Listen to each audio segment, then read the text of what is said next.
di ba? Tinanong yan ni Akop noon eh. Oh, kaya nila na ipinatawag itong AMLAC. At ngayon po, andito na yung AMLAC mga kababayan. Kaya tulungan po natin si Tatay Digong. Ha? Gusto ko po makiisa po ang lahat. Ang 4,900. Sa mga nagsasabi ng tagal naman, sige lumayas ka na kung natatagalan ka. Sa mga nagsasabing matagal itong sinasabi ko. Sa mga nabibisit na dyan, naiinip na, sige lumayas ka na kung naiinip ka.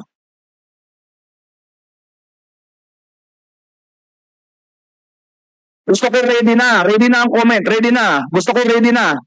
Ready na. Lahat ng comment, ready na. Kasi lahat po kayo dito, 5,000 na mga viewers. Ha? O kung natatagalan ka, James, sige, lumayas ka na. Pwede ka na lumayas. Sige na. Gusto ko lang makita lahat ang ready na. Kasi nga, gusto ko i-share nyo ito sa Facebook. I-share nyo ito sa Facebook, mga kababayan. Dahil mahalaga ito, ebidensya po ito eh. Ebidensya po ito. Sige na, dali.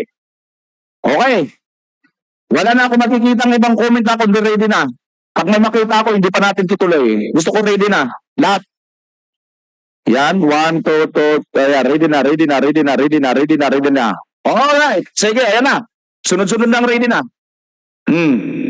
Wala na pong maingay. Panoorin po natin ng buong-buong ang ebidensya na dapat natin mapanood. Ask Chairman Karap sa Paduano. Congressman Romy Acop for the admin matters. The rules have already been stated clearly in the previous hearings, and I'm sure that most of the resource persons present here have already understood and have heard the ground rules in the conduct of these proceedings. So we now proceed with Congressman Romy Acop for his admin matters. Thank you, Mr. Chair. For the admin matters, I do not know, Mr. Chair. May I ask the COMSEC if former Senator Trillanes would be present? Sir, we invited Senator Trillanes but he has not presented himself yet. Okay. Kasi may mga requirement po tayo sa kanya. Now, the AMLAC, is the office represented in today's hearing? Yes, sir. He is, AMLAC is represented, sir. Yeah. May I know where the representative of AMLC is located? AMLAC? Can you please take the seat right in front of us, Attorney Arpon, sir. Attorney Arpon?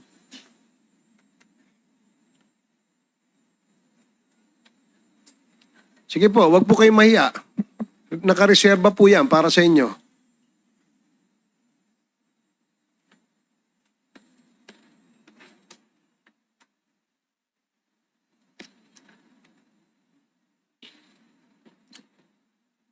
AMLAC in the last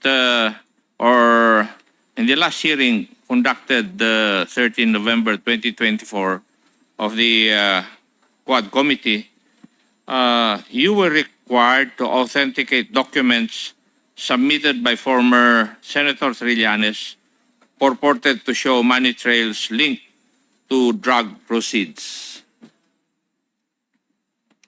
Yes, Mr. Chair. Have you submitted such to the committee?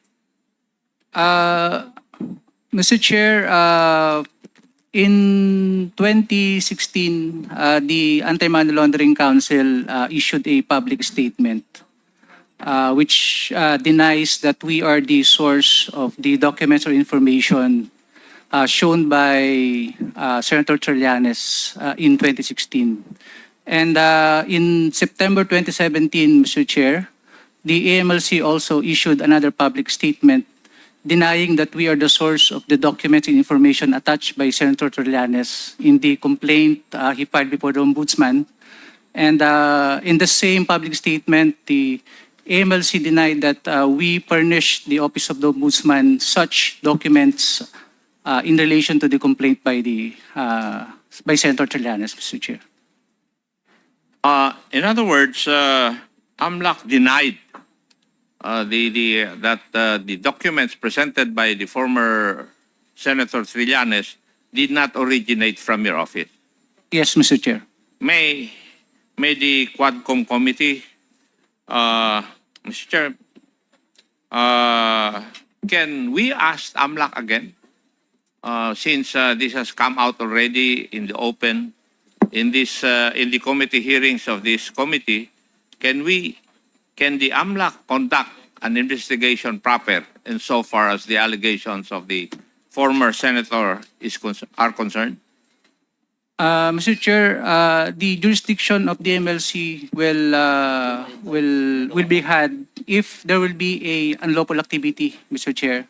So if there will be an unlawful activity that will be filed, then it is the mandate of the AMLC to conduct a financial investigation, Mr. Chair.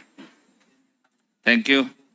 Mr. Chair, we also issued invitations. Ayan, mga kababayan. Oh, sino ritong nakagets?